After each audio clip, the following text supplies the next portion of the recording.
The book of Job is one of the oldest and strangest books in the Bible.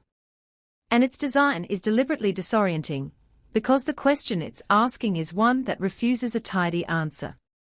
It opens in prose, shifts into poetry for almost the entire book, then returns to prose at the end.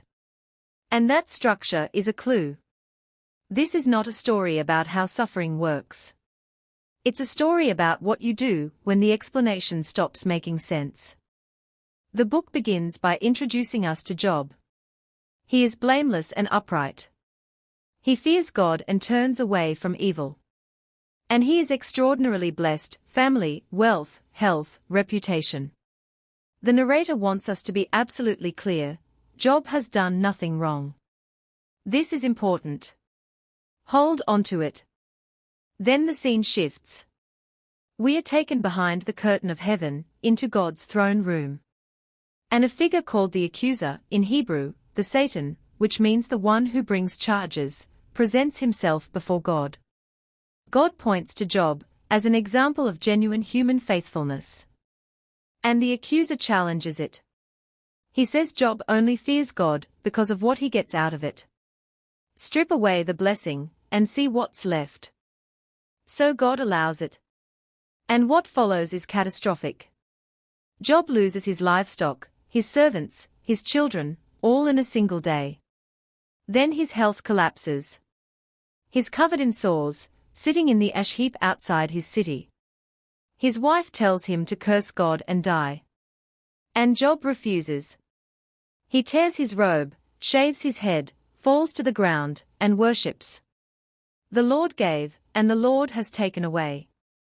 Blessed be the name of the Lord. The narrator tells us Job did not sin with his lips. But then three friends arrive: Eliphaz, Bildad, and Zophar. They sit with him in silence for 7 days, which is actually the most profound thing they do in the entire book. Because once they open their mouths, everything unravels. The friends operate from a framework. It's a simple one: God rewards the righteous and punishes the wicked. Therefore, if Job is suffering, Job must have sinned. They just need him to admit it. And across 3 rounds of increasingly heated dialogue, they push this logic harder and harder. Eliphaz appeals to experience. Bildad appeals to tradition. Zophar appeals to sheer moral outrage. All 3 are saying the same thing in different words: you are suffering because you deserve it. Job refuses. He refuses because he knows it isn't true. And this refusal is not arrogance. It is integrity. Job is not denying that God is just. He is denying that this framework, this neat equation of suffering equals guilt, can account for what is actually happening to him. He wants a hearing. He wants to bring his case before God directly. If only I knew where to find him, he says. I would lay my case before him and fill my mouth with arguments. Then a 4th figure appears, a young man named Elihu, who has been listening the whole time. He's furious at the friends for failing to answer Job. But he's also frustrated with Job for his posture toward God. And Elihu begins a long speech that is partly right and partly wrong. He insists that God is just and does not act wickedly. He gestures toward the idea that suffering can be instructive, even redemptive. But he still doesn't reach the heart of what Job actually needs. And then God speaks. God speaks to Job out of a whirlwind. And what God says is not what anyone expected. God doesn't explain the accuser's challenge. He doesn't justify the suffering.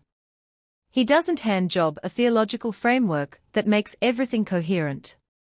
Instead, God asks questions. Where were you when I laid the foundations of the earth? Have you entered the storehouse of snow? Can you bind the chains of the Pleiades? Do you understand how light works? For 4 chapters, God takes Job on a tour of creation, its depth, its wildness, its complexity, its mystery. And the point is not to humiliate Job. The point is to expand his vision.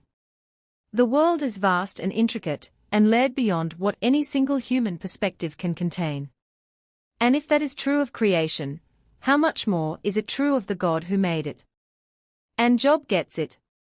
He says, I had heard of you by the hearing of the ear, but now my eyes see you. Job doesn't get an explanation. He gets an encounter. And that encounter is enough. Then something startling happens. God turns to the three friends and tells them they have not spoken what is right, the way Job has. The friends defended God's justice with a tidy system. Job argued with God directly, honestly, without pretending. And God, apparently, prefers the honest argument to the pious formula. Job prays for his friends.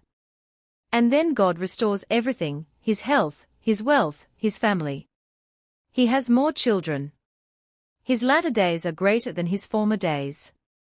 Now here is where readers often get stuck.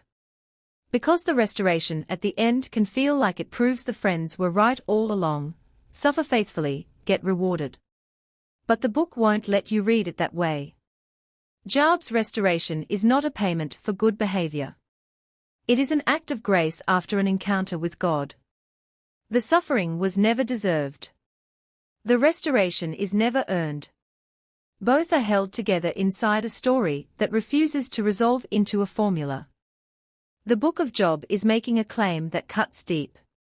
It's saying that the world is not a vending machine where righteous input produces blessed output.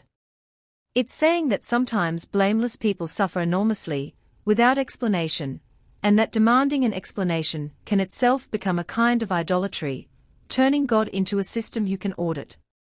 The answer Job receives is not information. It is presence. And perhaps that is the most honest thing the Bible ever says about suffering. The whirlwind does not explain.